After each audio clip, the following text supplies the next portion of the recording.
Hello students, मैं प्रदीप चौधरी और आप लोग प्रदीप चौधरी यूट्यूब चैनल पर पढ़ रहे हैं फिजिक्स। स्टूडेंट्स, ये कक्षाएं अभी साइंस गुरुकुल के द्वारा संचालित की जा रही है।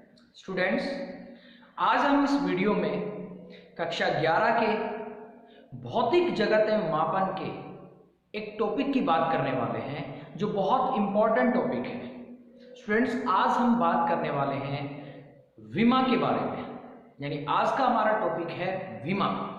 स्टूडेंट्स, ये टॉपिक कक्षा 11, कक्षा 12 और अन्य कंपटीशन एग्जाम में भी बहुत इंपॉर्टेंट रहता है।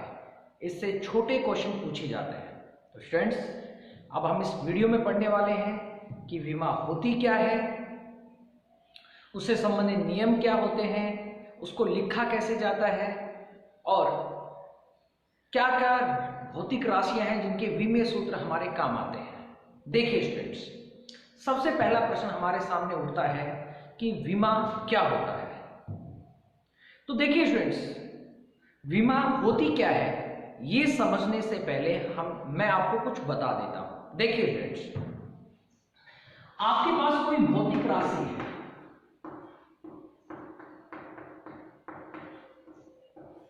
तो उस भौतिक राशि को व्यक्त करने के लिए द्रव्यमान, लंबाई और समय के मूल मात्रकों की आवश्यकता होती है।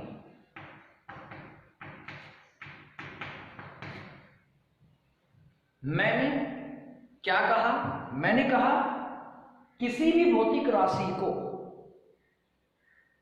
अगर व्यक्त करना है तो लंबाई, द्रव्यमान और समय के मूल मात्रकों की आवश्यकता होगी। यानी इसी बात को दूसरे तरीके से अगर मैं कहता हूं तो क्या कहूंगा, भौतिक राशि को द्रव्यमान, लंबाई व समय के मूल मात्रकों के रूप में व्यक्त किया जाता है। क्या कहा मैंने? भौतिक राशि को द्रव्यमान, लंबाई और समय के मूल मात्रकों के रूप में व्यक्त किया जाता है।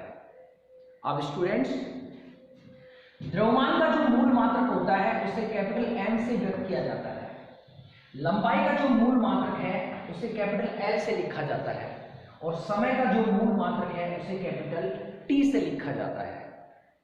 यानी कि जो भौतिक राशि है उसे mLT के रूप में व्यक्त किया जाता है।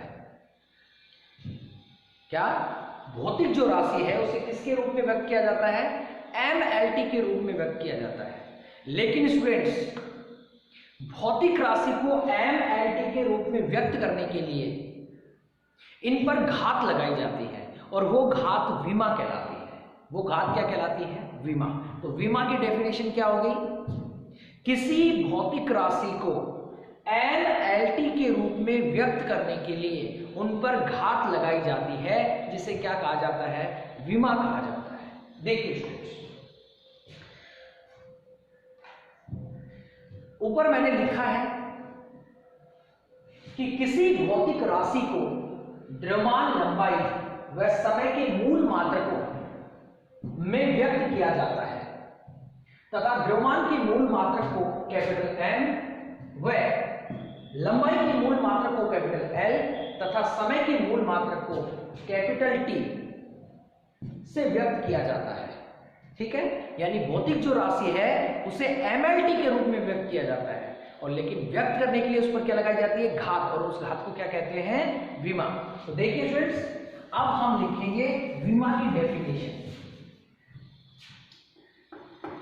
अब स्टूडेंट्स, ये जो मैंने लिखा है ये आप नोट्स में समझने के लिए लिख सकते हैं ताकि आपको पता रहे कि भौतिक राशि को लंबाई, द्रव्यमान और समय के मूल मात्रक के रूप में लिखा जाता है। ठीक है? ये ध्यान रखने के लिए। तो देखिए डेफिनेशन क्या होगी विमा की।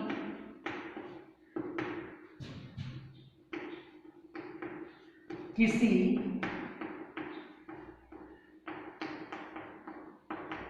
भौतिक राशि को mLT के रूप में व्यक्त, किसी भौतिक राशि को mLT के रूप में व्यक्त करने के लिए उन पर घात लगाई जाती है।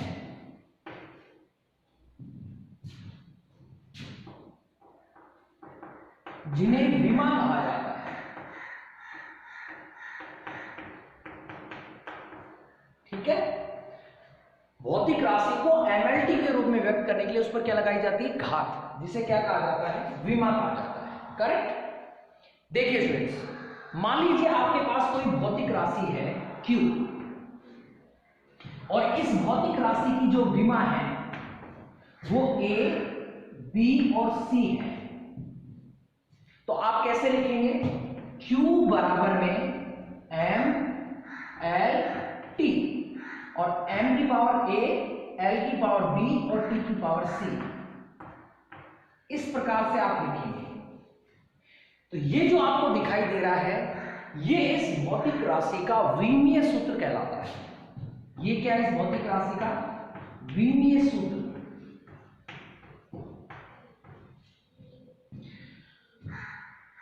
विमीय सूत्र है आपका ये। अब स्टूडेंट्स, ये है क्या है? आपकी भौतिक राशि, और ये क्या है? विमीय सूत्र। भौतिक राशि और विमीय सूत्र में जो समीकरण संबंध बताती है उसे कहते हैं विमीय समीकरण। क्या कहते हैं उसे? विमीय समीकरण। भौतिक राशि में विमीय सूत्र में संबंध बताने वाली समीकरण को क्या कहा जाता है? विमीय समीकरण। यहां से आपको तीन चीजें ध्यान रखनी है। पहली, विमा क्या होती है? तो आप कहेंगे किसी भौतिक राशि को एमएलटी के रूप में व्यक्त करने के लिए उस पर घात लगाई जाती है, जिन्हें विमा कहा जाता है। अगर किसी भौतिक राशि की विमा A, B, C है तो उसे इस प्रकार से लिखा जाएगा, और ये रहेगा इसका विमीय सूत्र। भौतिक राशि और विमीय सूत्र में जो संबंध बताएगी समीकरण, उसे कहेंगे हम विमीय समीकरण।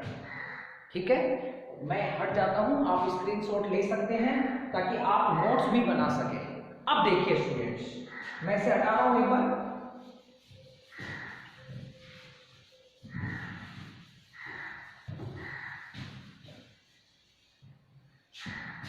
अभी मैं आपको विमा बनानी सिखाऊंगा, लेकिन उससे पहले मैं जनरल कोई विमा लिखता हूं। मान लीजिए आपके पास ऐसी कोई विमा है, तो स्टूडेंट्स इसका मतलब क्या है?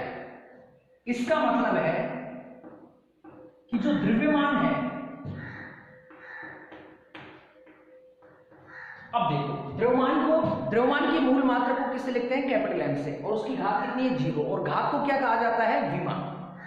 अब विमा यानी घात जो है इसकी 0 है, तो यहां पर द्रव्यमान की विमा क्या है?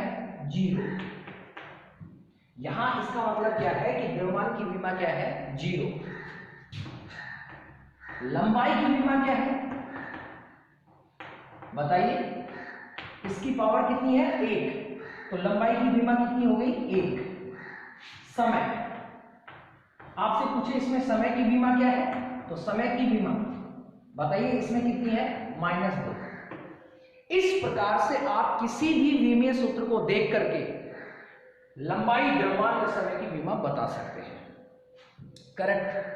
अब देखिए स्टूडेंट्स, लेकिन इसके अलावा और भी तरीके से, और भी आगे हम विमीय सूत्र लिखेंगे, लेकिन उसके लिए हमें नियम पता होने चाहिए। इनसे महत्वपूर्ण तथ्य जो है वो पता होने चाहिए। तो देखिए स्टूडेंट्स, अब हम बात कर रहे हैं विमाओं से संबंधित कुछ महत्वपूर्ण तथ्यों की। यानी विमीय सूत्र को जब हम लिखेंगे तो किन चीजों का ध्यान रखेंगे। इसके अलावा इसके साथ साथ कुछ और ऐसे बिंदु ध्यान रखेंगे जो हमें इनको लिखने के साथ साथ इनके क्वेश्चंस को सोल्व करने में हमें हेल्प देंगे। देखिए स्टूडेंट्स, सबसे पहली बात, विमीय सूत्र जब आप लिखेंगे तो एक बात ध्यान रखेंगे कि जो लंबाई, द्रव्यमान और समय के मूल मात्रक होंगे उन्हें आप हमेशा अंग्रेजी के बड़े अक्षरों में लिखेंगे। जैसे मान लीजिए कोई भौतिक राशि है, उसकी विमा ABC है, तो आप उसका विमीय सूत्र किस प्रकार से लिखेंगे? Q बराबर में m की पावर A, L की पावर B और T की पावर C। यानी आपने क्या किया, द्रव्यमान, लंबाई और समय के मूल मात्रकों को अंग्रेजी के बड़े अक्षरों में लिखा। ठीक है, पावर को बड़े अक्षरों में नहीं लिखना, ये जो है इनको बड़े अक्षरों में लिखना है, और उसके बाद इसे हमेशा बड़े कोष्टक में रखना है। यानी आपको यहां पर क्या लगाना है? बड़ा कोष्टक लगाना है। ये पहला है। ठीक, तो ये मैंने ऊपर लिखा है कि भौतिक राशि के विमीय सूत्र में मूल मात्रकों को अंग्रेजी के बड़े अक्षरों में लिखा जाता है तथा इन्हें बड़े कोष्टक में रखा जाता है। करेक्ट? पहली बात ये ध्यान रखेंगे कि मूल मात्रकों को आप अंग्रेजी के बड़े अक्षरों में लिखेंगे और बड़े कोष्टक में रखेंगे। दूसरी बात, अब जैसे आपने ये विमीय सूत्र लिख दिया, अब अगर चाहे आप SI पद्धति में लिखें, चाहे CGS पद्धति में लिखें, चाहे MKS पद्धति में लिखें, चाहे FPS पद्धति में लिखें, ये विमीय सूत्र नहीं बदलेगा। यानी भौतिक राशि का विमीय सूत्र मात्रक पद्धतियों पर निर्भर नहीं करता। जैसे अगर मान लीजिए किसी भौतिक राशि का विमीय सूत्र ये है, तो भले ही आप किसी भी पद्धति का उपयोग करें, इसका विमीय सूत्र नहीं बदलेगा। करेक्ट? ये मैंने दूसरा यहां पर लिखा हुआ है कि विमीय सूत्र मात्रक पद्धतियों पर निर्भर नहीं करता। अब स्टूडेंट देखिए, तीसरी बात हम करते हैं। मान लीजिए आपके पास कोई भौतिक राशि है और उसका आपने विमीय सूत्र लिखा, और उसका विमीय सूत्र ये आ गया, मान लीजिए M0, L0 और T0। यानी कोई भौतिक राशि आपके पास ऐसी आ गई जिसमें M, L, T सभी की घात 0 है, तो उस भौतिक राशि को आप विमाहीन राशि कहेंगे। यानी अगर आपके पास कोई ऐसी भौतिक राशि है जिसमें MLT की पावर सभी की जो घात है वो 0 आती है, तो उसे आप क्या बोलेंगे? विमाहीन भौतिक राशि बोलेंगे। अब देखिए स्टूडेंट्स, अगर आपके पास शुद्ध संख्या आ जाए, शुद्ध अनुपात आ जाए, शुद्ध संख्या और शुद्ध अनुपात जो होते हैं वो विमाहीन राशि होते हैं।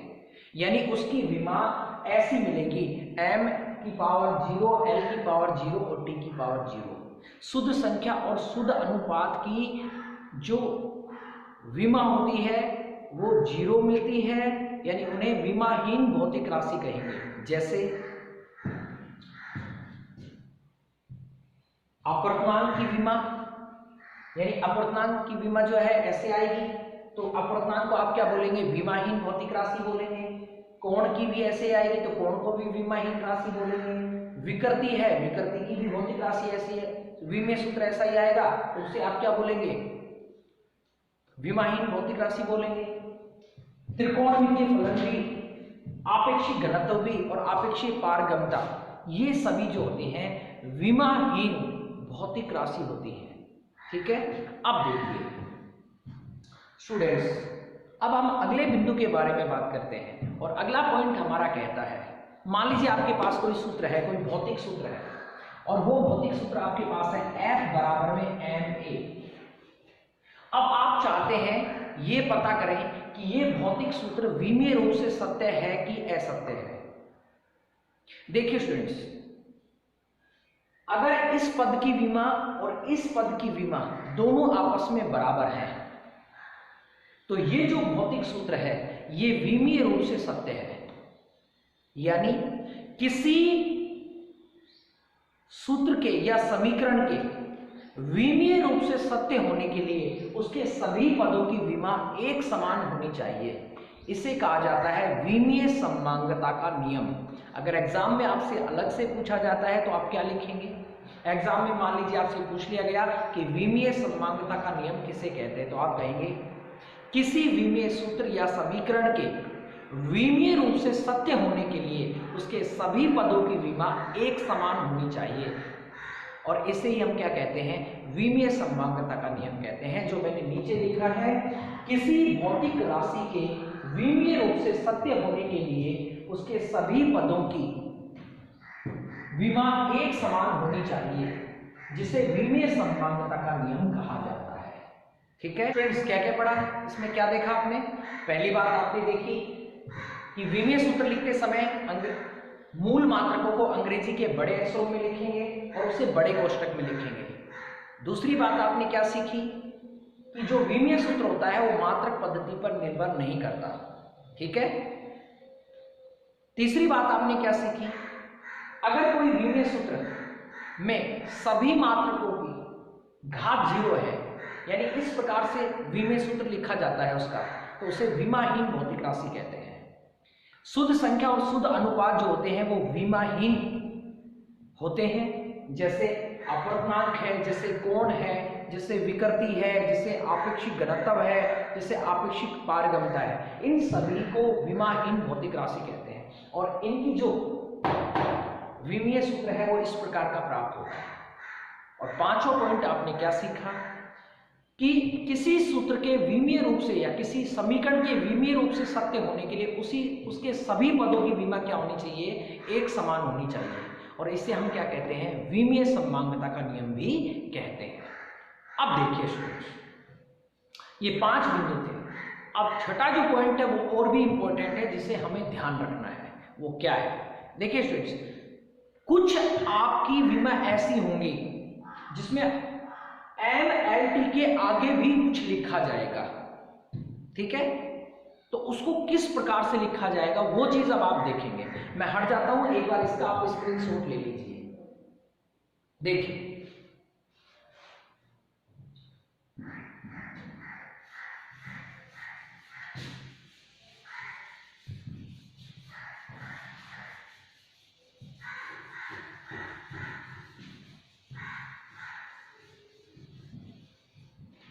स्टूडेंट्स, मान लीजिए आपके पास कोई भौतिक राशि ऐसी है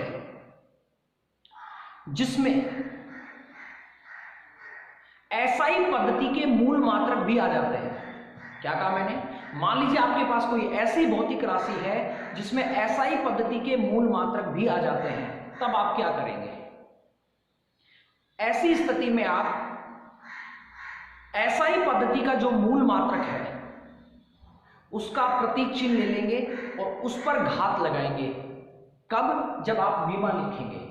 देखो मैं आपको बता देता हूं। जैसे आपके पास आवेश की विमा आपको लिखनी है, तो आपको आवेश का सूत्र लिखना पड़ेगा। जैसे आवेश का सूत्र क्या होता है? विद्युत धारा गुणा समय। करेक्ट। अब देखिए स्टूडेंट्स, समय का तो आप 3 लिख देंगे। समय कितनी बार आया? 1 बार, इसलिए इसकी 1 घात लगा देंगे, यानी समय की विमा कितनी है? 1। अब स्टूडेंट देखिए, हम आवेश की विमा लिख रहे हैं, तो कैसे लिखेंगे? m। इसमें कहीं द्रव्यमान आया? नहीं आया, इसलिए m की घात 0 लिखेंगे, यानी द्रव्यमान की घात जो विमा है वो 0 है, 0 है। लंबाई आई कहीं पर? नहीं, तो हम L की घात भी 0 लिखेंगे। अब समय आया है कितनी बार? 1 बार, तो इसकी पावर 1 लिखेंगे। अब जनरली जो विमा होती है यहां पर खत्म हो जाती है, लेकिन जिन भौतिक राशियों में एसआई पद्धति के मूल मात्रकों का उपयोग होता है उसमें क्या करना पड़ता है? उस मूल मात्रक के प्रतीक चिन्ह को लिया जाएगा और उस पर घात लगा करके विमा लिखी जाएगी। जैसे देखिए, इसमें विद्युत धारा है। विद्युत धारा का एसआई पद्धति का मात्रक क्या होता है? एम्पियर होता है। एम्पियर को किससे लिखा जाता है? ए से। तो हम यहां क्या करेंगे? ए से लिखेंगे, और ये कितनी बार आया? 1 बार, तो इस पर घात लगाएंगे। करेक्ट। तो देखो कैसे करेंगे, यहां पर ए और उस पर घात लगा देंगे। ये इस प्रकार से हम लिखेंगे। तो हम क्या कहेंगे? यदि किसी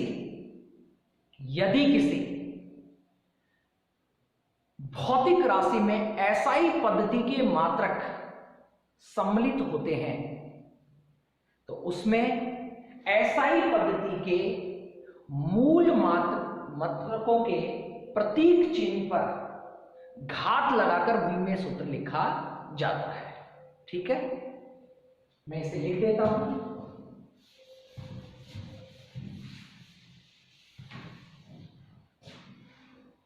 छठा पॉइंट है ये हमारा, यदि भौतिक राशि में एसआई पद्धति का मात्रक हो तो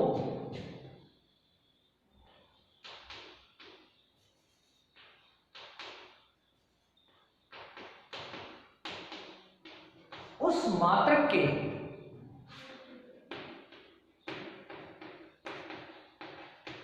प्रतीक चिन्ह पर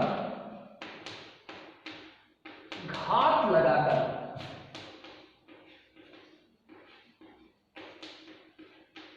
विमीय सूत्र लिखा जाता है। करेक्ट, जो कि मैंने आपको आवेश के अंदर समझाया। तो ये थे स्टूडेंट्स, विमा क्या होती है, विमीय सूत्र क्या होता है, विमीय समीकरण क्या होती है, और विमीय समांगता का नियम क्या है, तथा विमाओं से संबंधित कुछ महत्वपूर्ण तथ्य जो आपको विमा लिखने के लिए काम में आएंगे। तो ये चीजें आपको क्लियर होनी चाहिए, तब जाकर के आप विमीय सूत्र लिख सकते हैं। ठीक है स्टूडेंट्स, अब मैं आपको अगली वीडियो में भौतिक राशियों के विमीय सूत्र बनाना सिखाऊंगा, जिससे आपको विमीय सूत्र रटने नहीं पड़ेंगे और आप आसानी से सभी भौतिक राशियों के विमीय सूत्र लिख पाएंगे। तब तक के लिए आप इस वीडियो में बताए गए सभी नियमों को अच्छे से याद कर लेंगे, ताकि आगे आने वाली वीडियो में जब मैं आपको भौतिक राशियों के विमीय सूत्र लिखना सिखाऊंगा तब उनमें आपको कोई परेशानी न हो। अब हम मिलते हैं अगले वीडियो में विमीय सूत्र के टॉपिक के साथ। ठीक है स्टूडेंट्स, धन्यवाद।